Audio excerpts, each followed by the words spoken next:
Welcome back to my YouTube channel, everybody. I'm joined today by Mr. Christopher Kojm, who's the Deputy Executive Director of the 9/11 Commission. Of course, with Christopher, today we'll talk about 9/11. Thanks for joining me today, Christopher. Thanks for your time. Well, thanks so much for the opportunity to be with you today. I welcome this chance to talk further about the work of the 9/11 Commission. My own story is I worked on Capitol Hill as a staffer on the Foreign Affairs Committee for Congressman Lee Hamilton. After that, I worked at the Department of State of the Foreign Ministry of the United States for 5 years. And I also worked in the U.S. intelligence community. After 9/11, Congressman Hamilton asked me to join him and serve on the 9/11 Commission. He served as the vice chair of the commission together with the chairman, Thomas Kane of New Jersey, and he asked me to be the deputy executive director. And I said yes, and that began my work on the 9/11 Commission. Well, thanks for introducing yourself. This is very useful to give everyone a clear picture. I also would like to show my viewers the 9/11 Commission report, which is the most important thing that you guys did, but not the only one, because you also wrote 2 monographs, one of which is about how the terrorists traveled around, and the other one is about how they financed their terrorist attack and their project. So, Chris, the first thing I would like you to explain us is the commission started from scratch, pretty much like a small business startup. How did the commission start its work? How many teams were there and things of the sort? How did it start? Well, you are correct. The commission started with 0 employees. Governor Kane and Congressman Hamilton, the chair and vice chair, named the executive director, Philip Zelikow, and myself, the deputy. And together, the 2 of us began to form the staff. Philip, my colleague, had a plan for 20 staff. I thought it was a good plan. And of course, we were both wrong about that. We ended up with over 80 employees. The task was enormous to begin with, and the more we worked on it, the more we realized we needed more expertise, different kinds of expertise, and we had a staff pattern of 9 different teams designed to cover the topics. One was on intelligence and looking into the origins of al-qaeda. A second one looked at the plot itself. As any criminal prosecutor will tell you, you need to look at the tick-tock of the event. What events happened at what time and in what sequence. So we had a team looking at the plot. We had a third team looking at U.S. policy during this time. A fourth team looked at terrorist financing. A fifth team looked at the FBI and the efforts of law enforcement. A sixth team looked at border security, visas, transportation, and the role of the State Department. A seventh team looked exclusively at the airlines, their policies and procedures for screening passengers and onboard aircraft safety. An eighth team, Mr. Miles Carroll was involved in this one, looked at air traffic control, the role of the Federal Aviation Administration and NORAD. A ninth team looked at emergency response, both in New York City, especially in New York City, and also at the response to the attack on the Pentagon. So these 9 teams took up most of the staff, and each of the teams prepared background and hearings and interviews and ultimately drafted parts of the commission report. Okay, and I would like to specify that the reason why you specifically mentioned Miles Cara is that he also was a guest of mine a few months ago. That's why he's a person we both know. That's why you mentioned him specifically. So let me ask you something else. Like, how did you guys decide what was going to be addressed by the front office? So mainly you and Philip Zelikov, and what was left to the teams? How did you guys divide the interviews between these two groups? Well, there was a vast amount of work, and much of it had to be started, of course, by the team. Philip had a keen interest in directing the team. Much of my effort at the outset was heavily administrative. We had to hire people, we had to find office space, we had to get IT, we had to establish archives, we had to get documents, we had to provide security. So those mundane but important tasks consumed a lot of effort. When it came to the interviews, many of the lower level first tier and second tier interviews were done by the teams themselves. When we got to cabinet agency heads, Philip and/or I, and often commissioners would participate in those interviews. And then when ultimately we interviewed the president, that was only the commissioners and executive director Zelikow. So the higher we went, the more the commissioners themselves participated in interviews, and they participated in several. Altogether, we did 1,200 interviews, and the bulk, of course, conducted by the teams, and the high-level interviews conducted by commissioners and by Philip, and sometimes by me. Now, did you guys receive pressure, like from the media or from the government, to reach certain conclusions and skip others? Well, not really. We were not pressed to find particular results, but we did have a lot of pressure. The statute only allowed us 18 months to conduct the investigation. That was not possible. We needed to ask for additional time. We did not have enough money. We had to ask for additional funding, which the Congress provided. Also, the families in particular, not just the families, sometimes from the media as well, there's pressure to identify who's at fault, who's responsible, who deserves blame for this catastrophe and failure. So the commission did not see its role as affixing blame.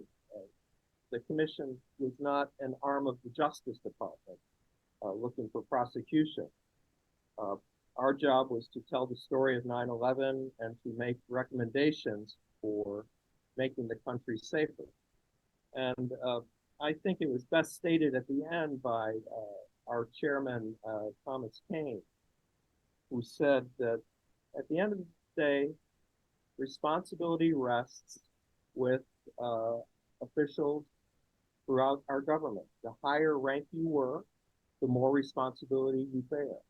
This failure to protect the country took both the executive branch and the Congress and several agencies of government over several administrations. So that is how the commission assessed responsibility.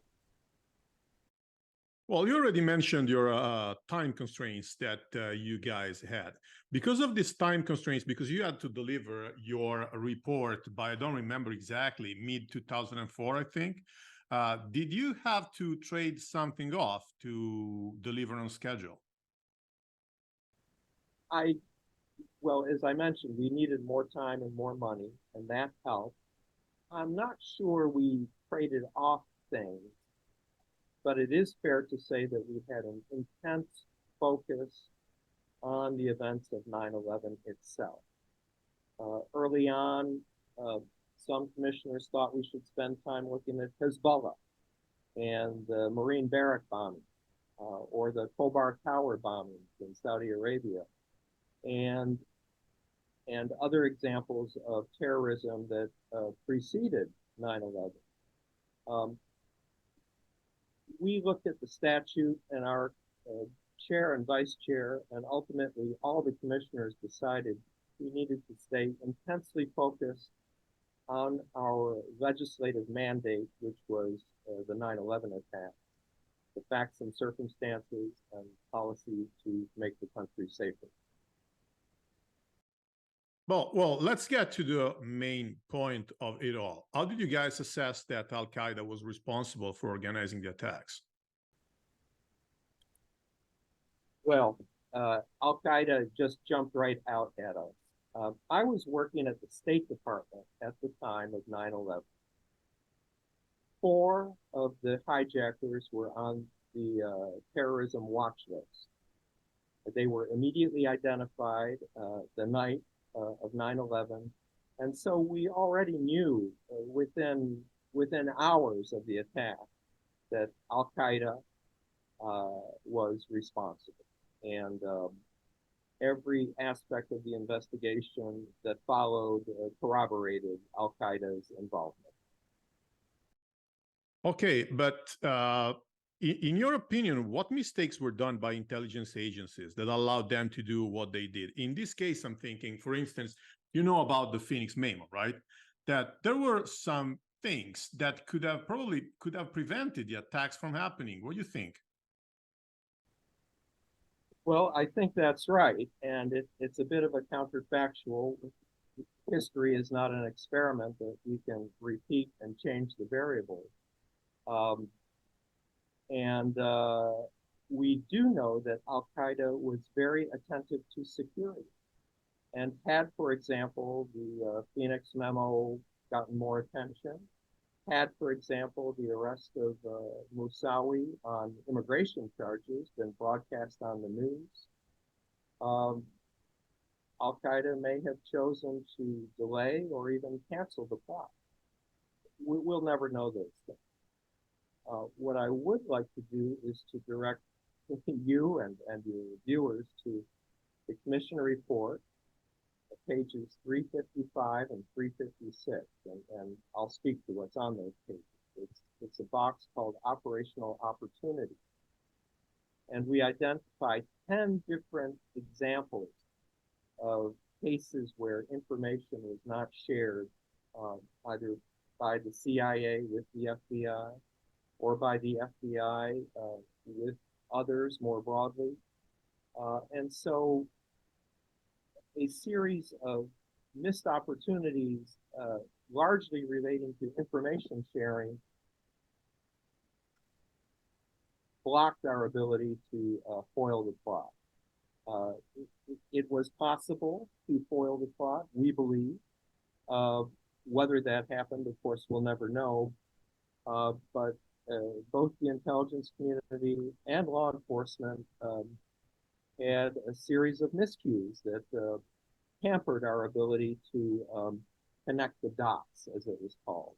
So we had discrete areas of information, discrete points of interest that, had we been able to put it all together, it is possible that we could have disrupted the plot. And we certainly can't go further than that to say it was possible. We can't evaluate whether it actually would have happened. That's just beyond our ability to assess.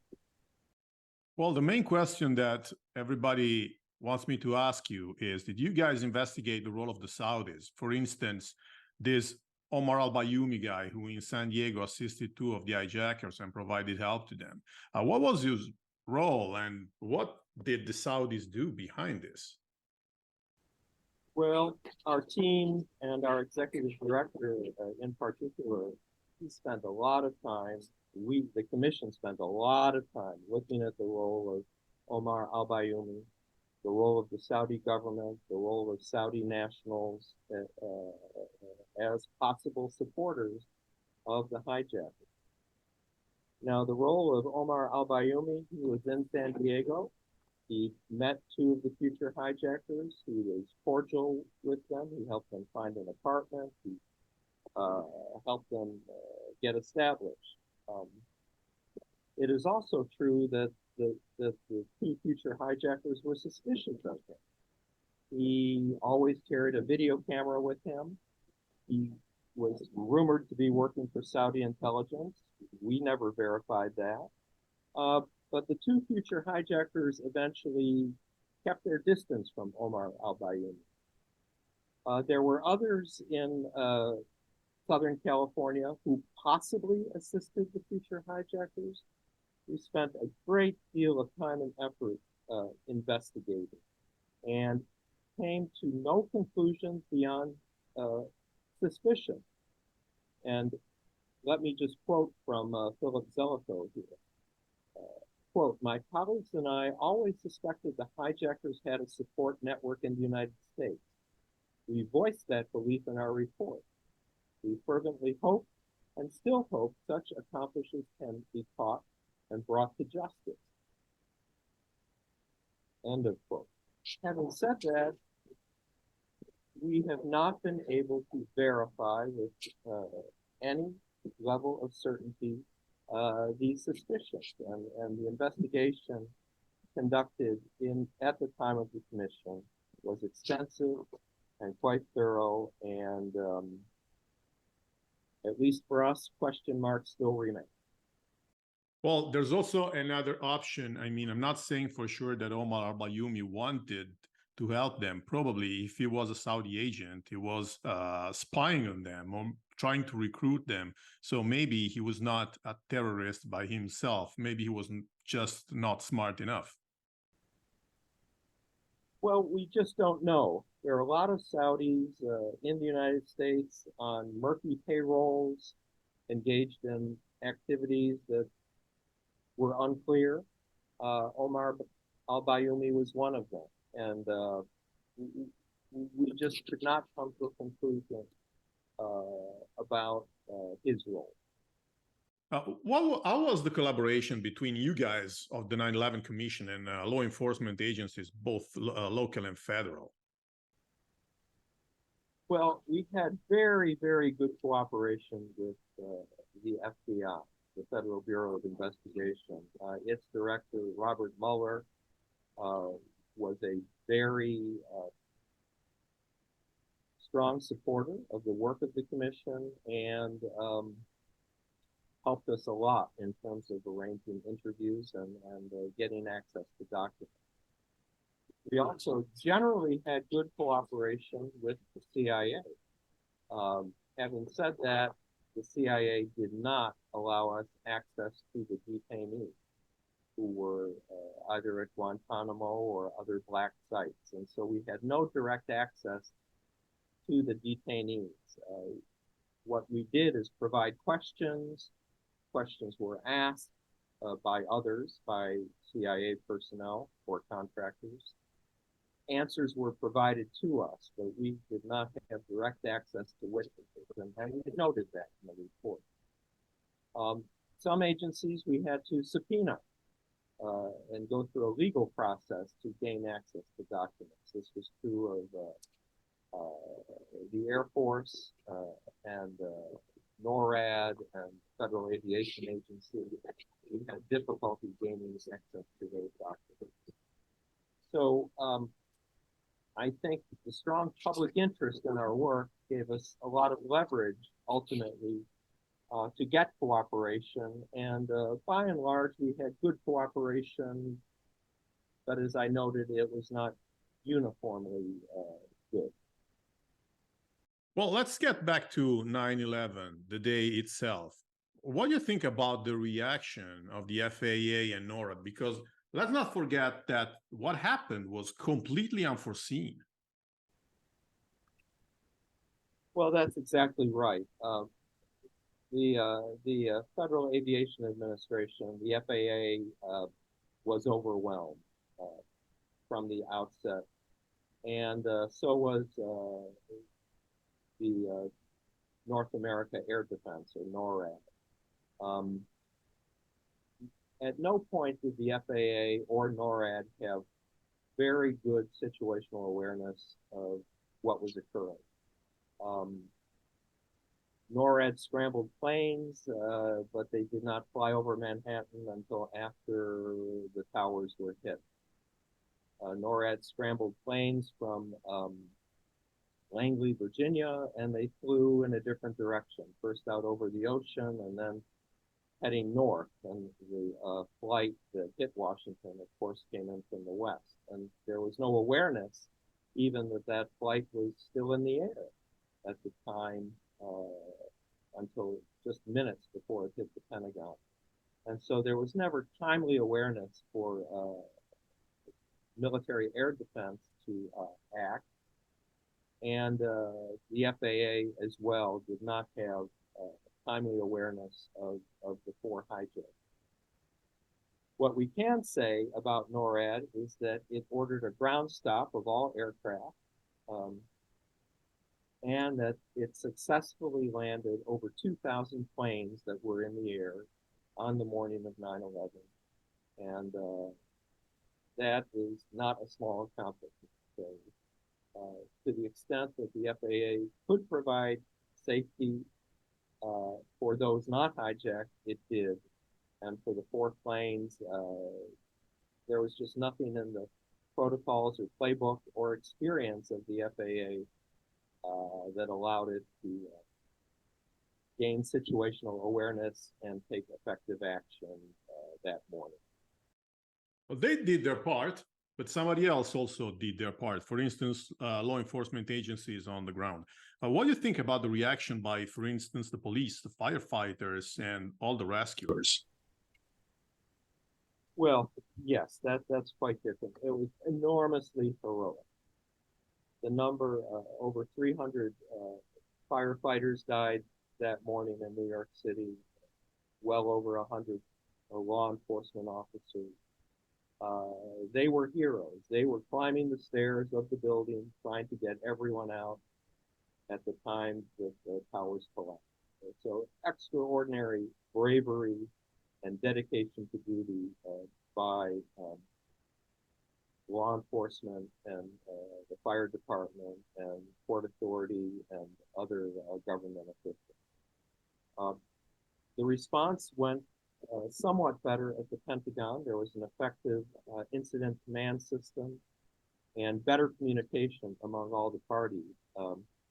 As your viewers may recall, there was a great deal of difficulty with communication between police and fire in New York City at the time. That's definitely correct. Well, at the end of your investigation, do you think there are still outstanding points that need to be clarified or investigated, or did you guys investigate everything and have a clear picture of all the details? Well, in part, we've discussed this already, the role of Omar al-Bayoumi and perhaps other Saudis providing material support to the hijackers. We pushed that story as far as it could go. Others are welcome. The FBI, of course, has explored this too. I'm not sure there's more to be learned.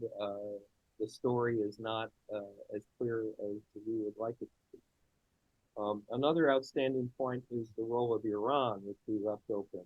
Several of the hijackers crossed through Iran from Afghanistan on their way first to the Gulf and then ultimately to the United States to conduct the hijack.